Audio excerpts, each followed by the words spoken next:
राधे राधे, स्वागत है आपका हमारे चैनल में। मैं आपके साथ पंडित विशाल शास्त्री। आज हम वार्ता करेंगे नवग्रहों से संबंधित लकड़ियों के विषय में, संविधाओं के विषय में।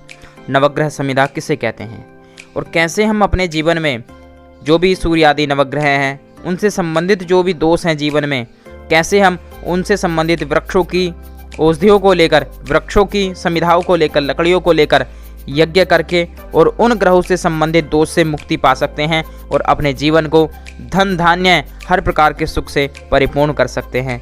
तो एक एक ग्रह के विषय में हम आज की वीडियो में चर्चा करेंगे। यदि आप चैनल पर नए हैं तो चैनल को करें सब्सक्राइब, बेल आइकन प्रेस करें। तो चलिए वीडियो को करते हैं आरंभ। भगवान योगेश्वर श्री कृष्ण गीता में स्वयं कहते हैं यज्ञ के विषय में। क्या कहते हैं? अन्नाद भवन्ति भूतानि पार्जन्याद अन्न संभवा, यज्ञात भवति पार्जन्यो यज्ञ कर्म समुद्भव। यानी जो सारे प्राणी हैं, जो इस चराचर जगत में जीव हैं, सभी अन्न पर आश्रित हैं। अन्न उत्पन्न होता है वर्षा से और वर्षा होती है यज्ञ से। तो सब कुछ जो है यज्ञ पर आधारित भगवान श्री कृष्ण ने कहा है। यही वेदों में, शास्त्रों में, पुराणों में लिखा गया है कि बिना यज्ञ के भगवान को प्रसन्न नहीं किया जा सकता। आप जब करेंगे तब करेंगे, लेकिन जब तक आप यज्ञ नहीं करेंगे तो उसका पूर्ण रूपेण जो फल है वह आपको प्राप्त नहीं होता है। इसलिए यज्ञ बहुत अनिवार्य है। यज्ञ से आपका कल्याण होगा, यज्ञ से संपूर्ण संसार का कल्याण होता है। चलिए जानते हैं नवग्रहों की कौन कौन सी संविधाएं हैं। तो सबसे पहले भगवान सूर्यदेव के निमित्त, यदि कुंडली में सूर्य ग्रह शुभ स्थान पर नहीं बैठे हुए हैं, मारक स्थान पर हैं, आपको कष्ट प्रदान कर रहे हैं, तो सूर्यदेव की शांति के लिए क्या करना चाहिए? सूर्यदेव से संबंधित जो वृक्ष कहा गया है शास्त्रों में वह मदार का वृक्ष है। मदार का वृक्ष सूर्य से संबंधित है, सूर्य ग्रह से संबंधित है। इसकी संविधाओं को लाकर आप इसके द्वारा यज्ञ यदि करते हैं सूर्यदेव के मंत्रों के द्वारा, साथ में गोघृत मिलाकर यानी गाय के घी से भी आहुतियां देते हैं, तो आपको सूर्य ग्रह से संबंधित दोषों में मुक्ति प्राप्त होती है। सरकारी नौकरी को लेकर जीवन में समस्या चल रही है या समाज में मान सम्मान की वृद्धि नहीं हो रही है, तो आप मदार की संविधाओं से जब यज्ञ करते हैं, मदार की संविधाओं का जब अपने हवन में आप प्रयोग करते हैं, यज्ञ में प्रयोग करते हैं, तो निश्चय ही आपको सूर्य से संबंधित बेनिफिट्स आपको प्राप्त होंगे, सूर्य से संबंधित लाभ आपको प्राप्त होगा और जीवन में आपकी यश और कीर्ति चारों दिशाओं में विस्तारित होने लगेगी, यानी यश का आपका विस्तार हो जाएगा। आगे चर्चा करते हैं भगवान चंद्रदेव के निमित्त। यदि कुंडली में चंद्रमा अगर अशुभ है, चंद्रमा यदि खराब है, तो मनुष्य की जो स्थिति रहती है उन्माद की, पागलपन की स्थिति कुंडली में देखकर कहा जाता है। जातक जिसका चंद्रमा कमजोर है वह मानसिक रूप से विचलित रहता है, मन उसका चंचल रहता है, बड़े ही कष्ट को वह प्राप्त करता है, स्थिरता उसके मन में नहीं होती, हमेशा भय बना रहता है। यदि इस प्रकार की स्थिति है तो निश्चय ही आपकी कुंडली में चंद्रदेव अशुभ अवस्था में विद्यमान है। चंद्रमा कमजोर होंगे, पापक ग्रहों के मध्य होंगे, तो इस प्रकार के परिणाम आपको जीवन में प्राप्त होंगे। तो चंद्रमा के लिए जो शास्त्रों में वृक्ष बताया गया है वह पलाश का वृक्ष है।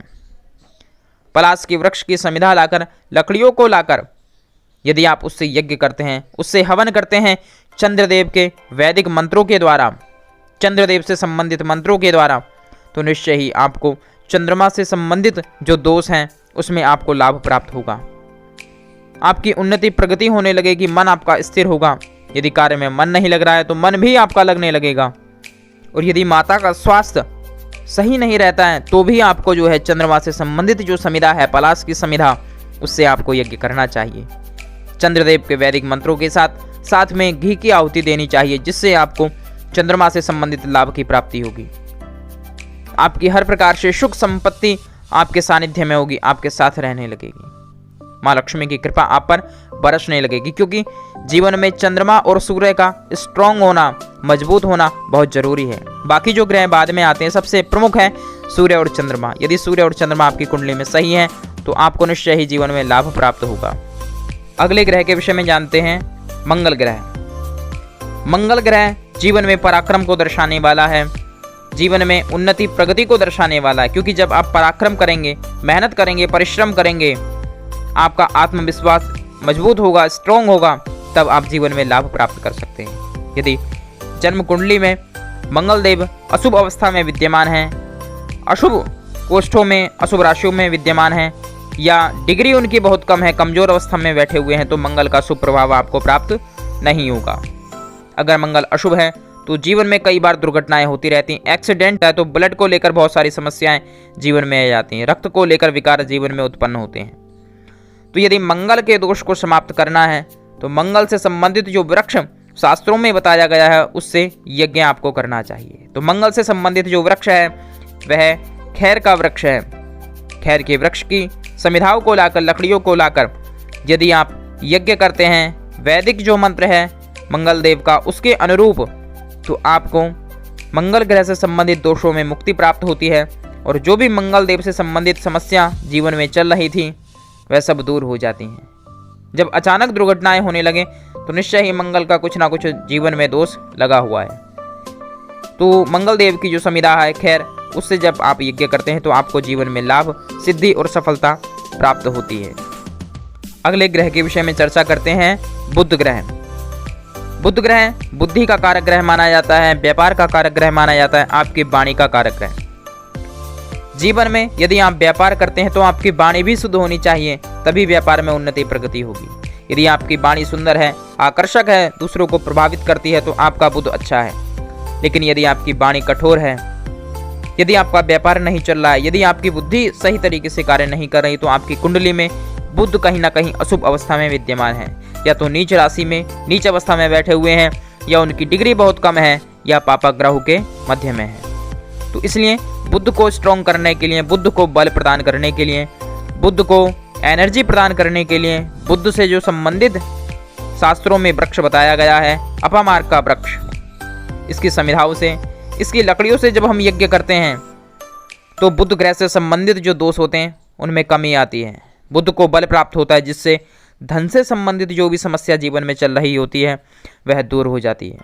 अपामार्ग की समिधा बुध ग्रह को बहुत ही बल प्रदान करती है, जिससे बुध ग्रह से संबंधित दोष दूर हो जाते हैं और जीवन में आपको आनंद, प्रगति, उन्नति की प्राप्ति होती है और बुध आपका हमेशा सहयोग करने वाला ग्रह बन जाता है। अगले ग्रह के विषय में चर्चा करते हैं, देवगुरु बृहस्पति। जीवन में आध्यात्म में वृद्धि के लिए, जो आपका धर्म है उसमें वृद्धि के लिए, आपके ज्ञान की वृद्धि के लिए, समाज में यश, मान, प्रतिष्ठा के लिए हैं। यदि आप कोई उच्च पदस्थ अधिकारी हैं तो निश्चय ही गुरु का अच्छा फल आपके जीवन में है। लेकिन यदि गुरुदेव यानी देवगुरु बृहस्पति कुंडली में अशुभ अवस्था में विद्यमान होंगे तो जीवन में आपका सम्मान जो आपको प्राप्त होना चाहिए था प्राप्त नहीं हो पाएगा। जीवन में जो आपको ज्ञान होना चाहिए था उसका ज्ञान नहीं हो पाएगा। जीवन में आपका सम्मान लोग बहुत अच्छी तरीके से नहीं कर पाएंगे। जहाँ भी आप जाएंगे आपको अपमान सहन करना पड़ेगा। आप दूसरों के लिए अच्छे कर्म करेंगे लेकिन उसका जो रिजल्ट है वह आपको अच्छा प्राप्त नहीं होगा। तो इसलिए देवगुरु बृहस्पति का यदि शुभ फल प्राप्त करना चाहते हैं तो पीपल की संविधा शास्त्रों के अनुसार कही गई है। पीपल वृक्ष देवगुरु बृहस्पति से संबंधित है। यदि इसकी संविधाओं को लाकर और बृहस्पति देव के वैदिक मंत्रों का उच्चारण करते हुए बृहस्पति देव के निमित्त आहुतियां जब यज्ञ में दी जाती हैं तो निश्चय ही जो देवगुरु बृहस्पति का अशुभ फल था उसमें कमी आती है और शुभ फल में वृद्धि होती है, जिससे आपको आनंद, यश, कीर्ति की वृद्धि होती है। कहा जाता है कि जब कुंडली में देवगुरु बृहस्पति अशुभ अवस्था में हो तो पितृदोष, कालसर्प दोष जैसी अवस्थाएं कुंडली में निर्मित होती हैं, उनका निर्माण हो जाता है। क्योंकि जिस प्रकार से जीवन में जब कोई गुरु नहीं होता है चारों तरफ तब अंधकार रहता है, वैसे ही कुंडली में यदि गुरु कमजोर है तो चारों तरफ से अंधकार, चारों तरफ से कष्ट आपके जीवन में आने लगते हैं। इसलिए गुरु को आप प्रबल रखिए ताकि आपके जीवन में संघर्ष और कष्ट ना आए। तो देवगुरु बृहस्पति की जो संविधा है पीपल वृक्ष की लकड़ी, उससे आपको यज्ञ अवश्य करना चाहिए। अगले ग्रह के विषय में चर्चा करते हैं, दैत्य गुरु शुक्राचार्य यानी शुक्र ग्रह। शुक्र ग्रह यदि कुंडली में उत्तम है, अच्छी अवस्था में है तो आपके पास बैंक बैलेंस बहुत होगा। हर प्रकार के सुख आपके पास बहुत अधिक मात्रा में प्राप्त होंगे। हर प्रकार के भोगों को आप भोगने के लिए सक्षम रहेंगे। यदि कुंडली में शुक्र ग्रह अशुभ अवस्था में है तो आपके पास धन की कमी हमेशा बनी रहेगी। धन को लेकर जो आपकी आर्थिक स्थिति है हमेशा डामाडोल रहेगी। यदि इस प्रकार की स्थिति है, धन को लेकर बहुत समस्याएं हैं या ऋण बहुत अधिक है, जीवन में आप जीवन का वास्तव में जो आनंद है वह नहीं ले पा रहे हैं, तो आपकी कुंडली में शुक्र अशुभ अवस्था में निश्चय ही विद्यमान है। इसके लिए आपको शुक्र ग्रह को बल प्रदान करना चाहिए। शुक्र ग्रह से संबंधित जो संविधा शास्त्रों में कही गई है गूलर वृक्ष की समिधा के विषय में वर्णन हमें प्राप्त होता है। तो गूलर वृक्ष की समिधा, गूलर वृक्ष की लकड़ियों को लाकर शुक्रदेव के वैदिक मंत्रों का उच्चारण करते हुए शुक्रदेव के निमित्त जब हम यज्ञ करते हैं तो उससे शुक्रदेव को बल प्रदान होता है और हमारे जीवन में धन को लेकर जो समस्याएं चल रही होती हैं वह दूर हो जाती हैं। अगले ग्रह के विषय में चर्चा करते हैं, भगवान शनिदेव। शनिदेव जो न्याय के देवता माने जाते हैं, नवग्रहों में न्याय का जो स्थान है भगवान शनिदेव को प्राप्त है। लोग शनिदेव का नाम सुनते ही भयभीत हो जाते हैं, कांपने लगते हैं कि शनिदेव तो बहुत कष्ट प्रदान करते हैं, लेकिन ऐसा नहीं है।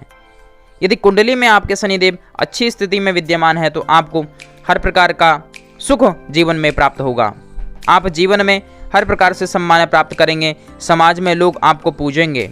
यदि आपकी कुंडली में शनि अच्छी अवस्था में है, शनि का प्रभाव जीवन में सुख समृद्धि आदि को बढ़ा देने वाला है। शनि की महादशा अंतरदशा में मनुष्य अनेक प्रकार के सुख और लाभों को प्राप्त करता है। लेकिन यदि मनुष्य के कुछ प्रारब्ध के दोष हैं या इस जीवन में मनुष्य के जीवन में उसने कुछ गलत कर्म किए हैं तो शनि की महादशा मनुष्य को कष्ट प्रदान करती है। तो यदि आपकी कुंडली में शनिदेव आपको कष्ट प्रदान कर रहे हैं तो शनिदेव से संबंधित जो वृक्ष है शमी का वृक्ष, उसकी समिधाओं को लेकर आपको यज्ञ करना चाहिए भगवान शनिदेव के निमित्त। तो शमी वृक्ष की समिधाएं आप लेकर आए और शनिदेव के जो वैदिक मंत्र हैं उस वैदिक मंत्र के अनुरूप उस वैदिक मंत्र से आपको शनिदेव के निमित्त आहुतियाँ डालनी चाहिए, समिधाओं से यज्ञ करना चाहिए, साथ ही में घी से आप यज्ञ करें। जब आप शनिदेव के निमित्त यज्ञ करेंगे तो शनिदेव से प्राप्त होने वाला जो कष्ट है आपको उसमें कमी आएगी और आपको हर प्रकार से सुख संपत्ति, धन, वैभव आदि की प्राप्ति होगी। तो शनिदेव के निमित्त जब आप यज्ञ करते हैं तो आपके संपूर्ण पापों का नाश हो जाता है, शमन हो जाता है और आपको हर प्रकार से सुख प्रदान करते हैं भगवान शनिदेव। चलिए अगले ग्रह के विषय में चर्चा करते हैं, राहु ग्रह। राहुदेव को छाया ग्रह माना गया है, लेकिन इनका प्रभाव जिस किसी की कुंडली में भी किसी भी ग्रह के साथ होता है तो उसी के अनुरूप यह फल प्रदान करने लगते हैं। यदि यह शुभ अवस्था में बैठे हैं तो मनुष्य को अचानक धन लाभ कराते हैं। मनुष्य लॉटरी, सट्टा या अचानक से गड़े हुए धन का मालिक बन जाता है, उसको प्राप्त होने लगता है। लेकिन यदि राहुदेव अशुभ अवस्था में है तो मनुष्य के मस्तिष्क को भटका देते हैं, वह अपने उद्देश्य से, अपने लक्ष्य से भटक जाता है।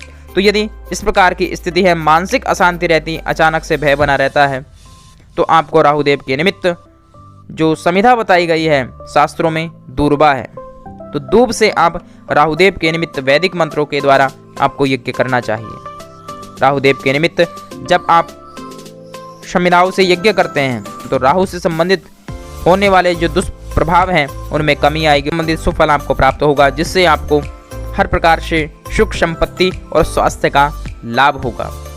अगले ग्रह के विषय में चर्चा करते हैं, केतु ग्रह। केतु ग्रह के विषय में कहा गया है, केतु ग्रह यदि आपकी कुंडली में अच्छे हैं तो हर प्रकार का सुख, वैभव, धन धान्य आदि आपको प्रदान कराते हैं।